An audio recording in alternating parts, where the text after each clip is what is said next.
Gender policing is something I have a real issue with because this is something that brings me real time problems as a trans person. And while you might think this is in the obvious comments that are negative or that are thrown negatively towards you, sometimes it's in how we normalize people complimenting you. For example, the comment I get every time is, "Oh my God, Patsy, you are so feminine." And immediately, it's very funny that this, more often than not, sometimes it's affirming, and then sometimes I'm just like, what do you mean feminine? As opposed to what? And what is it you're referring to feminine? Is it my hair? So does it mean if I get rid of my hair, then I lose my femininity? Are you talking about makeup? So does it mean when I wipe out mascara, then I stop becoming feminine? And this is also something I have realized people are struggling with and people struggle with. And this is even after I came across a creator who was it was actually from a very like intrusive perspective where she was asking, as a lesbian woman, why would you date a woman that is behaving as a man? And I'm just like, do you mean androgynous? Do you mean a person who is fluid? Because that is not what behaving like a man looks like. Behaving like a man is not wearing suits. Behaving like a man is not doing certain things. Behaving like a man is. And so, womanhood, manhood, masculinity, femininity, it becomes very limited when we think about it from a very superficial perspective where we use clothes, walking style, the way people talk, the partners they choose to date to determine. And this is why knowledge around sexual orientation, gender identity, gender expression, sex characteristics, it's very important, because when we start using them interchangeably, then we lose the plot and we lose it horribly. And every time you open your mouth and you're trying to question something, even sometimes from a point of curiosity, you sound very stupid because some of these things don't even relate. They don't even relate.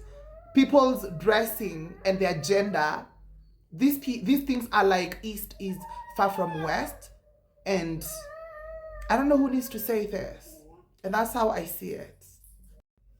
The only question queer phobes will never answer is how the existence of queer people affects them. They never have an answer. They would rather eat socks, stinking socks, they would rather eat them.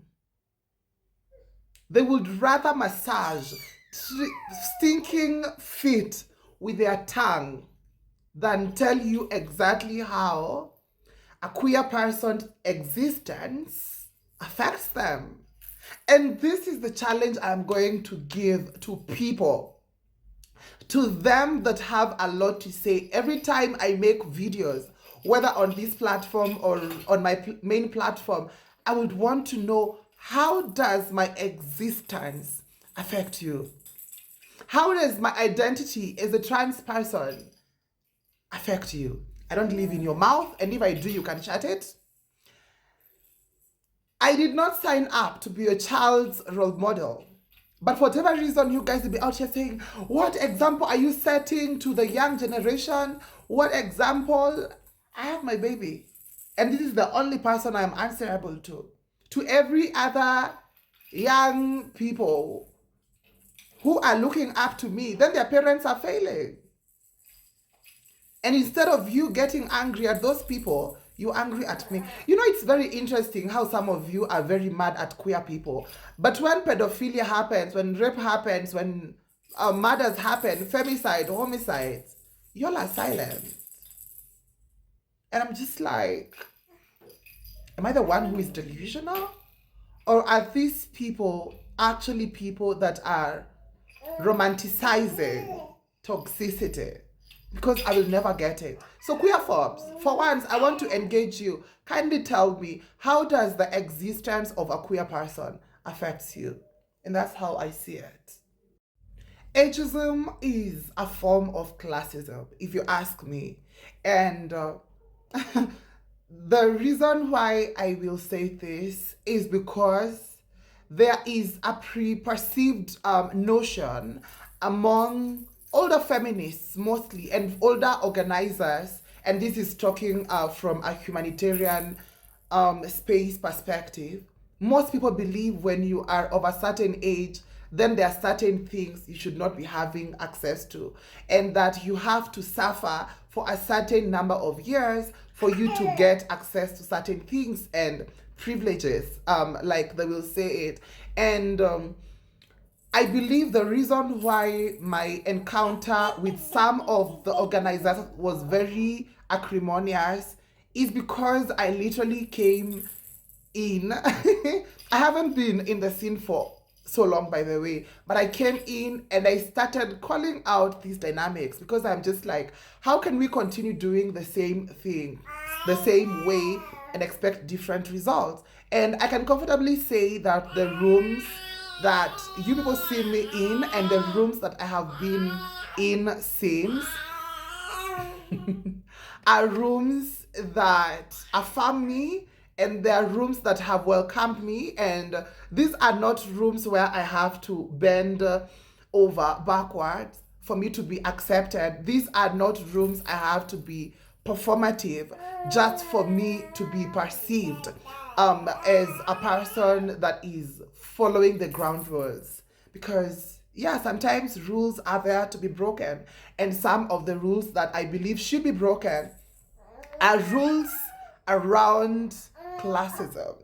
This assumption that certain demographics don't deserve certain things. It is that idea. It is not the fact that you have more than me. It is the idea that you have more than me. And for whatever reason, if I act like I'm trying to also get what you have or have the same achievements, then automatically you see that as a threat and you use all the power dynamics within you to make sure that you are sort of holding me down. That is what I have an issue with, and that's how I see it.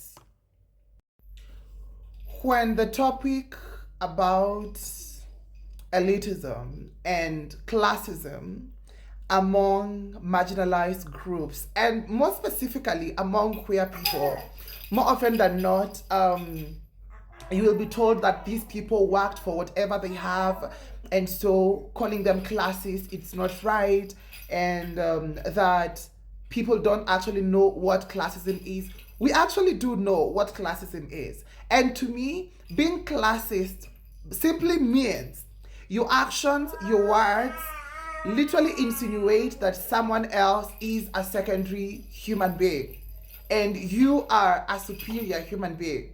That is just what it's about. So it's about you using your resources, privilege, and everything, identity, age, whatever, to look down and oppress other people. And so it's not every time when someone points out this toxic dynamic that they are jealous of you or that they are bitter. Sometimes you're just a shitty, horrible human being who is actually using the access you have to oppress other people. And I feel like these conversations need to be had. And if I come to you and tell you that, hello, you are using money to take advantage of other people who are, in your opinion, beneath you, then the first line of thought should be, what is this toxicity that I might be exuding? As opposed to trying to defend yourself and insinuate that these people that are pointing out a toxic dynamic that exists in you, that these people are bitter. Yeah? And I don't know. This is a course I have been committed to. And honestly, I have really loved just growing through it and realizing that I don't have to take breadcrumbs just because I'm trying to pretend like I'm a person who is not aware and who is not cognizant of the classism that exists just because I will be told that I'm bitter about, yeah, you try to treat me like I'm a secondary human being or like I should be submitting to you. Sorry, I got interrupted. Then I am definitely engaged. I am definitely disengaging. And that is just what it is because classism exists. And that's how I see it. I have a 7-month-old, and every time I get comments like, why do you support this? Would you be okay if your child was gay? Would you be okay if your child was lesbian? Would you be okay if your child was transgender? And this is the first question I want to ask people, even before we handle the fact that y'all are obsessed with your children's sexuality, which is very creepy. But why do you feel like insinuating people's children can be of a different gender expression and sexual orientation? Why are you using that as a threat? Why why are you assuming that is supposed to threaten me? Because that is very interesting, because the very fact why you feel like calling me gay is an insult, it is because you feel like that is a threat and that is something I should be ashamed about. Well, I hate to burst your bubble, but the main reason why probably I will be angry at that is because you are misidentifying me more than the fact that maybe I am triggered about it. It is mostly about you constantly choosing to identify me with something that I am not. Otherwise, being lesbian, being gay, being all those titles is not an insult to me, because these are literally identities that are lived by real people, and these people more often than not are amazing human beings, and so it's not an insult. And that's how I see it. When anyone is part of a marginalized group, there's usually an unsaid level of sobriety that I usually expect from them. And I have a co-host. And more often than not, when it doesn't happen, I am usually like taken back so hard. But at the end of the day, I am also working through and breathing through the fact that that does not come automatically for everyone. And what am I talking about? It is, for instance, when you find a queer person who is racist, or maybe a person who is disabled and this person is queerphobic, or maybe you find a woman who is, queerphobic, or a woman who is pro life, or all these dynamics that lead to policing the way other people live, or in a way that literally causes harm, when what marginalized communities should be doing is actually talking to other people and just letting them know that we are supposed to hold space for each other. And this happened somewhere and with a person that I know, and the background is this person was saying something that was very racist in a situation that was honestly like so uncalled for, and I was so surprised. But luckily the person was called out and they sort of took accountability, which I don't know if that really counts, because at the end of the day you said what you said. But that is so surprising if you ask me. I don't know if there is anyone else who thinks the same, but it is what it is, and that's how I see it. Women are just as queerphobic, just like men are. I don't say most, but more often than not, the statistics are usually, the ratio is literally 1:1 when it comes to queerphobia, whether it's among women or among men. The only difference is because of the expectation that is actually placed upon women. Now, more often than not, most women are not genuine. And this is actually something I have come to prove, like through my own experience. And I have made a lot of peace with it. I have made a lot of peace with it. But unfortunately, this has also made me walk on eggshells, especially when it comes to friendships where women are involved. I came to realize that every time there is a fallout, then the story quickly turns from we are having an argument and it becomes a contest about who is woman more than the other. And this is in the comments that are made or in these little things.